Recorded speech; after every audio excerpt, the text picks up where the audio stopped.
Michelle was on my podcast, First 100K. How long ago was that? About a month or so? It was exactly on the podcast 83 days ago. 83 days ago. Okay, so she was on my First 100K podcast where I teach entrepreneurs how to make their first $100,000 or next. And Michelle came on and shared her great story how she made her first $100,000. Go check that out. It's on iTunes.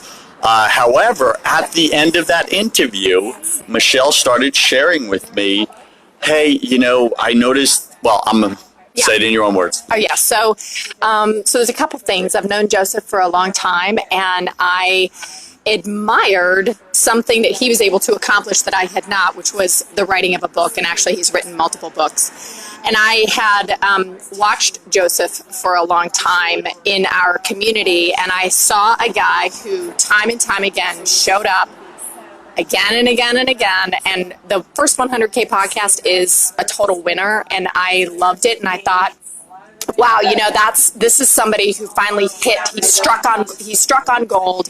He was he was mining again and again and again, right? So daily mine is my thing. That's what I find, which is how are you finding, owning, and sharing your value? But he had done that. He had found the gold for himself, and you continue to. Now what you're creating, it's authentic, it's true to your voice, it resonates with a core audience. There's been so much, though, so much history, like almost 7 or 8 years that led up to this. And so I thought... Let me pause you right there. This is a great example for all of you who believe in overnight success. It's 7 years of overnights that lead to success. Right. Right? It's not an overnight. It's put in the work and show up consistently, and eventually something lands, something connects. Please continue. Yes. So I said, he asked me if he could do something for me at the end of the podcast, and I said, I've watched you all these years. I've been in the process of writing a book. I've written 2 drafts. I've done, but it's not out there yet, and I feel stuck. What would you recommend that I do? And that was the ask for me. I needed something simple, tangible, that I could hold on to, that wasn't going to be write a chapter or anything complicated. I needed something really simple. And so in that process of getting unstuck, he said, are you a better written or verbal communicator? And although you all could not hear the previous 10 minutes, I'm a better verbal communicator. I've spent my lifetime hearing, absorbing, translating, synthesizing in small snippets, verbally and visually, complex concepts for people so that they can communicate them clearly. And so I'm a better verbal communicator versus written. I get way into analysis paralysis writing. And I'm very kinesthetic, if you can't tell. I'm like, everywhere. So Joseph said, here's what you're going to do. You're going to open up your Facebook Live every single day, press record, and say something. And he said the goal is that it's going to suck. It's actually going to suck for about 6 months. You're going to do this for 30 days. You're going to tag me. And the goal is to suck less each and every day. And that was it. It was a very simple ask. And I thought, okay, so I clarified. I'm going to open my Facebook Live. I'm going to press record, and I'm just going to say whatever comes out of my mouth. He said, yep, and it's going to be uncomfortable and weird and awkward, and you're probably going to suck. He repeated it again.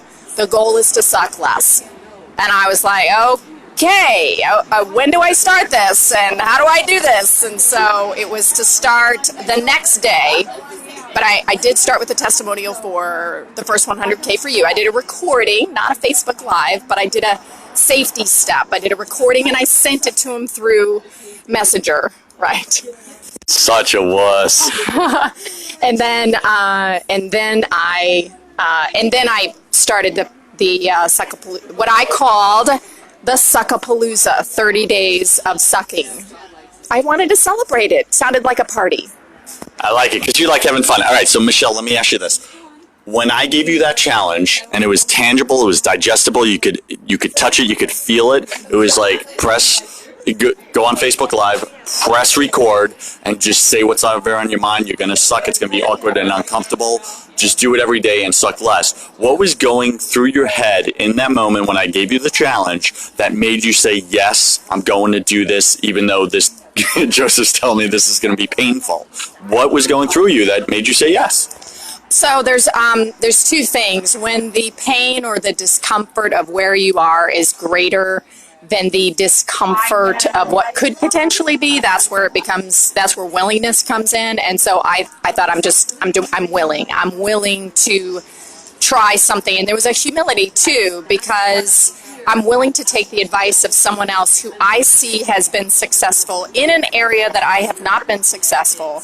And so there was a sense of just a willingness. I was willing to try. And so I did. The next morning was my very first one.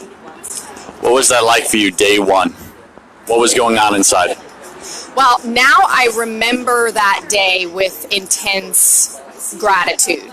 It was, my morning didn't go quite as planned, and I ended up going for a morning run, and I was on the St. Petersburg, Bay, so I was at North Shore Park, and looking for dolphins, and it was sunrise, and I thought, okay, I'm going to do it right now, and I opened up my Facebook Live, and I thought, what am I going to call this? Because it says put a description, and I thought I'm going to call it Suckapalooza. Day one. And then I tagged Joseph, and I opened it up, and I started. And there were two interesting things that happened whenever I did that video that I think are reflective of what we all experience when we decide to jump in and suck until we don't suck anymore. And the first one was how other people reacted. The second was what happened for me. And the first thing was I started my mother, who's been on almost every one of my daily posts, and I love her. It's the sweetest in the whole world. So my mother shows up and says good morning to me, or says hello.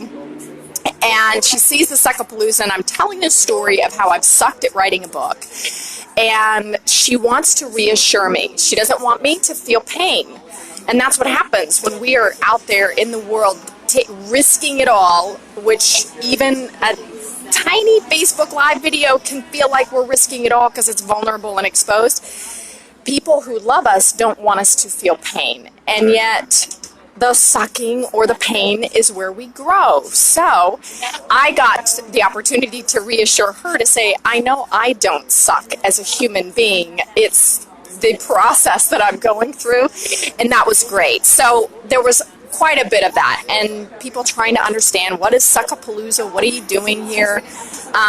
But it was the end of it, which is the second thing, which is what happened for me. I ranted on about I don't even know what I talked about, but at the end of the video, I said, I have no expectation that and this was the first time for me, because every time I open the computer to write, I'm thinking of all the lives that could potentially change, and I feel this immense sense of responsibility, and it stops me from doing anything. And, same with you get a big client project and you think, oh my God, it's all this money, or you get a huge opportunity and you're like, oh my God, you freak yourself out over whatever, I don't know. And a beautiful thing happened.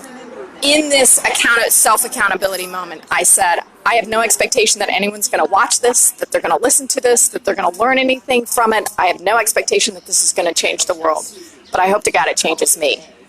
And that was incredible, because for the first time I started, in that process, I thought this is about a journey of not just self-discovery, but of self-strengthening.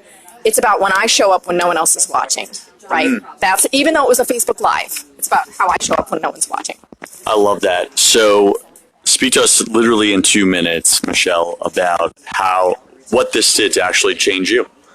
What has changed inside of you, how you're showing up in the world right now. So a big part of that is trusting my inner voice, my intuition. There's a lot that happens because this is a very intuitive process. Daily Mind came out of the Suckapalooza, so after the 30 days, I started a 90-day process where I committed to 2 goals. One, in honor of Zig Ziglar, which I have a whole post about it. One is a fitness competition November 3rd, which is really important to me because I've struggled with health issues quite a lot of my life.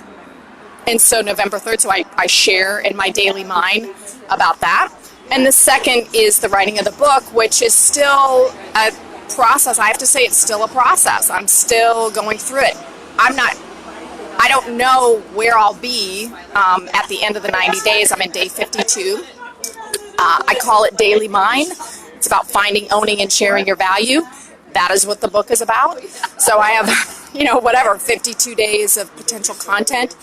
Here's the thing in the 2-minute summary. Every single day I open that Facebook Live video and I'm like, I got nothing. And yet, if I pause for just a moment and I asked a few questions, what could I be grateful for? Was there anything at all that I learned today? And can I say it in a way that could be helpful either to myself or to someone else? Then something comes. And that is a resourcefulness that we all have. That is a mining resource. Whenever we feel as though there is nothing left in the tank, even just showing up is enough. When there's nothing left in the tank, am I willing to just show up? And can that be enough? And so that's a lot of what I've learned. I really like that. When you feel like you have nothing left in the tank, like Michelle's saying, and you're willing to mine, to dig a little deeper and ask the right questions, like, what am I grateful for? You will always find a diamond. You will always find some treasure that's buried there, because no matter what's going on in your life right now, the pain, the hardships, the trials, the persecutions, I got so much crap going on in my life right now, Michelle. I'm being attacked by people, attacking my personal character right now, all this stuff. And these are people I showed up for and helped have transformation in their life. And now they're turned on me. And there's so much I can focus on that would just deplete me. And instead, I'd rather look at the people that I've served that are so grateful, and that I'm grateful that, God has put me in this place where I'm able to serve people. And there's always a diamond if we look. And I love that. So I want to build on that, because we, in the sucking journey, there's something that I've learned, especially through the fitness competition, and especially through even this writing process. When we realize we are a creator of our life, and the responsibility that does come with that. So through the fitness competition training, there were 6 weeks when I was extremely ill. Meaning I had contracted a bacterial infection, and although I was working out, I was fatigued. It was very difficult. There were 2 weeks when I couldn't work out at all. And in a fitness competition time frame where you have 20 weeks or 12 weeks to prepare, it's that could be debilitating. Here's what I learned, is that the rest, the response, it's all training. All of it is the training. There's not a thing that I'm doing in my life right now that is not the training. There's not a thing that I'm doing in my life that is not the creation of the book. There's not a thing that I'm doing in my life that is not a part of running my business. When my intention is clear, and I can transform it that way. There were several days whenever I literally, there was a few days when I couldn't get out of bed. There were a few days because I was so ill. And I called my coach, and my coach said, your job is to rest. Your job is to listen to your body. Your job is to, and I thought, oh my gosh, this is the training. This is the mental training in the journey. It may not be the physical weightlifting in the journey. This is the mental training in the journey. The obstacles that show up are the effing training. So we can see it as being attacked, or we can see it as the training, right? We can see it as this is the training. Am I willing to show up in a way that is fulfilling for myself and true to myself in that part of the journey? Can I do what is necessary in this state as life on life's terms comes at me? And that's true for any business. It's true for any individual. It's true for any process. I wanted to give up writing on the book. And my book writing coach said, if you do that, you could do that. The next time you pick it up, something similar is going to come, because this is the training. The lessons you learn from this, that's what you're supposed to share and work through. That's it. So that's probably been the most powerful thing for me overall, in being able to be present and share the journey through the Daily Mine as I'm working on these other larger goals as well. You're coaching me right now. right? And I think that's what we do. We coach each other, and you're representing me in this moment that the things that I think are persecution or attacks, as you said, or the things in your life that you think are random or accidental or why is this happening? I don't get it. There's no purpose to this. The purpose of that is the very friction it's causing in you, right? Because the friction is where growth happens. Right. And sitting with it and showing up and learning that no bad situation that happens to you is wrong. Right. Right? There's And not we a constantly judgment about it. right, and we constantly there's no judgment about it, she says, right? And we constantly want to make it wrong. Like there's a problem if I have pain. Like there's something wrong. And it's like, no. The pain is the very thing. It's like your coach. It's the very thing that is driving you and pushing you to the very thing that you said you want. Exactly. Right? Yeah. So you need that coach alongside of you. Granted, pain is like a drill sergeant. It's yelling at you, it's whipping at you, it's kicking you in the butt, right? And saying, go, go. You said you wanted this. How much do you want it? Go get it, right? And I really like what your coach said to you is you just got to show up. You just show up and say, okay. And it's kind of like your psychopalooza. Yeah. Today's going to suck. Yeah. You know, I'm going to show up and I'm going to suck less. Am I going to have a good attitude about it? So one of my clients was the Toronto Blue Jays. Over the past 90 days, I got to work with them and their high performance team. And there was something that was said. I could see someone has a comment. There was something that was said during the session with them, which was, is there someone? Yeah, Karen. Great comment. She's like, love that. The obstacles are the training. Yeah, they are. Using this during my training for sure. Awesome. So, and where it got solidified for me, that insight, we were having a think tank summit. I was one of the flies on the wall doing the work that we do, which is the synthesis work. And somebody said, these pro athletes, we all love mastery. These pro athletes at the top of their game in baseball, football, basketball, whatever it might be, in some sport, they are all facing some. It's not like they are in optimum health, but they're in optimum health in a way that allows them to overcome the whatever obstacle they face. So, for example, the statement that was made was, "You're always training around the injury." That everyone in some way has some sort of small injury or discomfort or something in their body, and we're watching these pro athletes and we're thinking they're flawless. There's nothing wrong. Absolutely everything is perfect. Like they could literally jump to the moon, right? Because that's what they're superhuman. That's what we're thinking. And the coach in the room, the high performance coach who works with the top athletes in the world, said, "You're always training around the injury, be it the mental or the physical or because I started experiencing multiple physical injuries, and I saw a movement specialist, and he said, our job is to keep you moving. Don't stop. Just keep moving. So train around. You learn. It doesn't mean you ignore the injury. You find a new way. And isn't that what innovation, creativity, life is all about? It's about training around. So I see this. Okay, now, and that's how you find something new within yourself, something new within someone else. And that is a never-ending human journey, which I think is the most beautiful aspect of being humans, is that we will consistently evolve.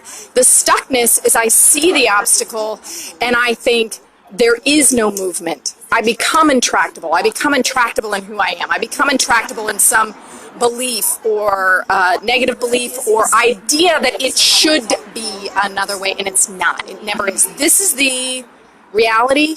Am I willing to move with it? And what will I learn about myself or God or, life in the process? So you get to hold the mic. I just want to be official talent. So I love that. Think about when you took on the challenge, Michelle. Your injury was self-doubt. It wasn't a physical injury. It was a psychological, emotional injury. Yeah. Self-doubt that you could do it. Belief in yourself, right? And maybe you have that right now. Your injury is self-doubt. And that's what you want to work through. Like that's your access, is take the self-doubt and move anyway. And here's what's crazy. The number one thought, so there are two core beliefs that I had worked through in my life. One was that I was stupid, and two was that I was lazy. Now, you could never look at me and say that I'm a lazy person. I'm a crazy generator. Like, I'm nonstop, and sometimes I have fatigue, but I will go forever. And then the idea that I'm stupid. Here's what's interesting about that. There has never been an answer I've gotten wrong, or a mistake that I've made where I had some misinformation, or where literally I didn't get the right thing, right? Or I didn't get the right answer, where I did not step back and ask the question, what didn't I know? What could I learn? What new information can I receive? Can I put myself in this other person's shoes? There's not a single time in my life where I was so intractable in my intelligence that I wasn't flexible. So I've always been flexible in my intelligence to open my aperture of knowledge and say, what is it that I could possibly learn? Not once in my life have I ever been that way, ever.